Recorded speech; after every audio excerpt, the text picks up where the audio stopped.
Mandi yang wajib itu ketika orang mau sholat Jumat, atau ketika dia bersih dari haid atau nifas, atau dia junub, dia wajib mandi. Tapi menjelang Ramadan untuk mandi nggak ada. Kalau mau Jumat dianjurkan kita untuk mandi, bahkan wajib. Nabi memerintahkan. Sampai Nabi mengatakan, "Ghuslu yaumil jum'ati wajibun ala kulli muhtalimin." Mandi pada hari Jumat itu wajib bagi orang yang sudah baligh. Hadis yang sahih diriwayatkan oleh imam yang 7 akhrajahu sab'ah.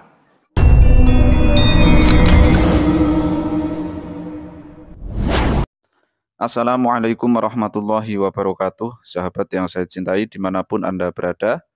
Kali ini saya tertarik untuk membahas pandangan Ustadz Jawas mengenai hukum mandi Jum'ah. Seperti yang sudah sahabat lihat di awal tadi, jelas dan gamblang ya, Ustadz Jawas mengatakan mandi Jumat hukumnya wajib. Sama seperti mandi junub dan mandi dari setelah haid itu dan nifas. Itu hukum yang pertama beliau sampaikan. Sedangkan hukum yang kedua, beliau juga menyampaikan hukumnya sunnah bahkan wajib. Apa yang aneh? Yang aneh itu ketidakstabilan sahabat. Ketidakstabilan terhadap hukum.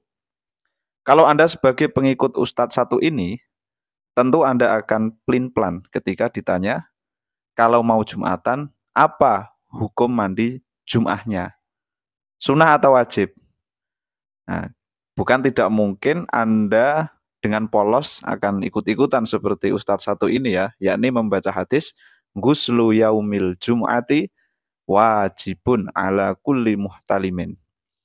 Lalu dengan kepolosan Anda akan mengatakan dengan tegas, mantap, gagah, mandi Jumat hukumnya wajib. Nabi yang bilang wajibun. Lalu seperti biasa, orang-orang yang mengatakan tidak wajib, karena Anda kan polos tadi ya, dengan kepolosan itu, maka Anda akan mengatakan yang bilang mandi Jumat tidak wajib, dia menyelisihi sunnah. Menentang Nabi, menentang sahabat, menentang macam-macam ya. Bahkan bukan tidak mungkin pula, Anda akan mengatakan sesat. Waduh, itu tadi kalau misalnya Anda polos ya. Udah polos, kaku, kolot, malas baca, malas mikir lagi.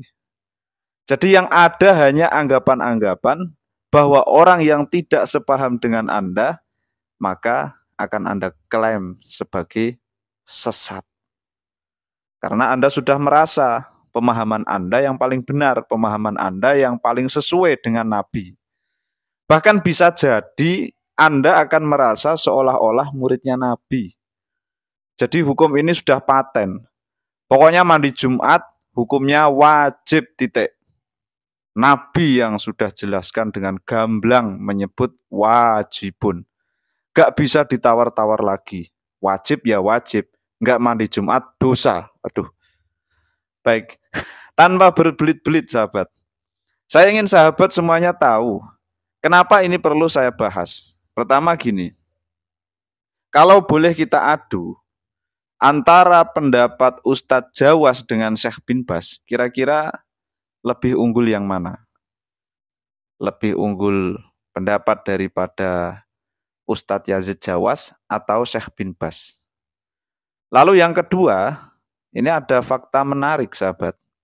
Yakni antara Ustadz Jawas dan Syekh bin Bas, keduanya ini berbeda pendapat mengenai hukum mandi Jum'ah. Padahal hadis yang digunakan itu sama, hadis yang dibuat rujukan itu loh, sama, perawinya sama, teksnya sama.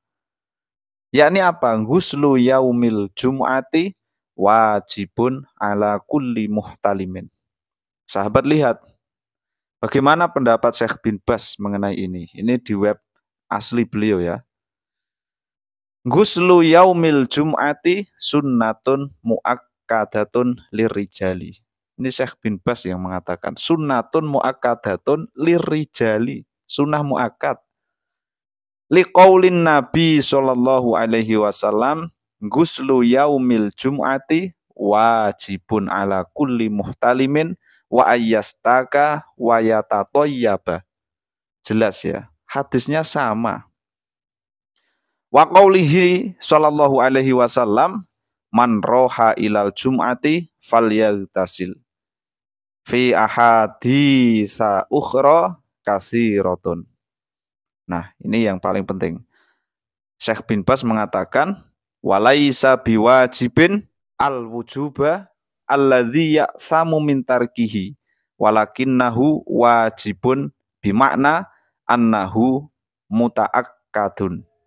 Ini pendapat Syekh bin Baz yang kalau kita artikan kata wajib dalam hadis, wajibun tadi ya, itu bukan wajib yang berdosa jika ditinggalkan. Tetapi wajib di sini maksudnya adalah muta'akkadun. Yakni apa? Dikukuhkan. Jelas ya. Sunnah mu'akkad. Jadi Syekh bin Baz memberi fatwa dengan jelas bahwa mandi Jum'ah hukumnya sunnah, bukan wajib. Jadi kalau Anda Jumatan tapi belum mandi itu enggak dosa. Karena hukumnya sunnah. Dilakukan dapat pahala, ditinggalkan tidak berdosa. Sekarang kalau saya tanya kepada sahabat, kira-kira mandi Jumat hukumnya apa? Dalilnya mana? Ini terutama kepada sahabat-sahabat kita di Salafi Wahabi ya. Apa hukumnya? Mana dalilnya? Kalau Anda jawab wajib, maka saya bantah Anda dengan pendapat Syekh bin Baz. Kalau Anda jawab sunnah, saya akan bantah Anda dengan pendapat Ustadz Yazid Jawas.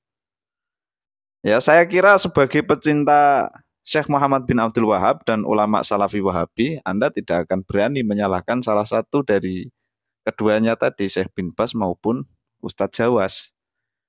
Lah, bisa jadi Anda akan mampu mengatakan, oh ini masalah khilafiyah. Jadi kalau yang berbeda sama-sama Wahabi, maka tidak sulit untuk mengatakan, oh masalah khilafiyah. Tidak sulit. Padahal ini hadisnya sama loh, teksnya sama, tapi output pemahamannya beda. Output sikap juga berbeda. Tidak ada yang disesat-sesatkan, tidak ada yang dianggap menentang Al-Quran dan Sunnah. Lalu kenapa? Kenapa kalau ulama-ulama aswaja yang berbeda dengan kalian, tidak sepaham, tidak dianggap sebagai khilafiyah? Itu kenapa kok gitu? Tapi malah justru dianggap apa coba? Kadang sesat, ya bid'ah, menentang sunnah. Ini patut dipertanyakan. Cara berpikirnya ini bagaimana? Maka terakhir saya sampaikan kepada sahabat, ini saya tidak tampilkan ibarat-ibarat ulama-ulama madhab ya. Saya cuma ingin sahabat mengerti bahwa memahami teks-teks hadis itu tidak semudah membaca terjemahan hadis. Dan sahabat juga perlu mengerti bahwa terjemahan hadis belum cukup untuk dijadikan sebagai landasan hukum. Jadi Anda tidak usah merasa kepedean, tidak usah merasa seperti mujtahid, apa-apa langsung memakai Al-Quran dan hadis tanpa melihat bagaimana analisa para ulama. Jadi Anda kalau nggak ngerti bahasa Arab ya, nggak ngerti nahwu, shorof, balangkoh, mantek, usul fikih dan lain sebagainya, taunya cuma terjemahan saja, lalu merasa bahwa Anda mengikuti Al-Quran dan Sunnah, merasa paling sunnah dan yang lain bid'ah, ya repot sahabat, repot. Seenggaknya ya sadar dirilah ya, tolong pahami Al-Quran dan hadis itu bukan bahasa Indonesia. Jadi kalau berbeda, ya baiknya bagaimana lah. Jangan langsung kemudian dikatakan, oh menentang sunnah, oh menentang Nabi, oh menentang Al-Quran. Ya nggak bisa seperti itu.